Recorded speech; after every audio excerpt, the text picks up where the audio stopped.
think on the outpatient side, I think one of the things that we've seen is the ability to decrease the amount of time physicians are spending writing the note is itself a powerful, market force. But it turns out, of course, that the note actually has two separate purposes. One is for physicians to communicate with, kind of other clinical people in terms of the rationale and how they're thinking about the care. And then the other is to serve as, kind of the sort of record for how they were thinking about it for billing purposes later on.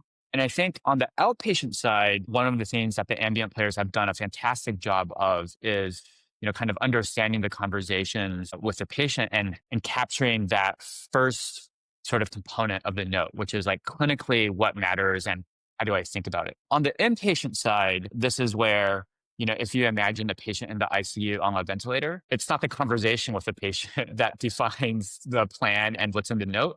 It's a lot more about what is on average about 30,000 other data points that drive that clinical narrative. And so Pieces has done a really fantastic job sort of deeply understanding and mapping that clinical narrative and being able to create a note that saves physician time and energy and cognitive capacity. But then to add to that second value of the note, what we've done on the pre-bill side is to say, but what gaps are there in notes from a revenue cycle and billing and quality metric documentation standpoint? And I think being able to simultaneously decrease physician burden and increase the accuracy of the note as pertains to, kind of what eventually makes it onto the claim, I think is just an incredibly powerful 1-2 combination. And I think SmarterNotes is really the first, kind of product that is able to get there.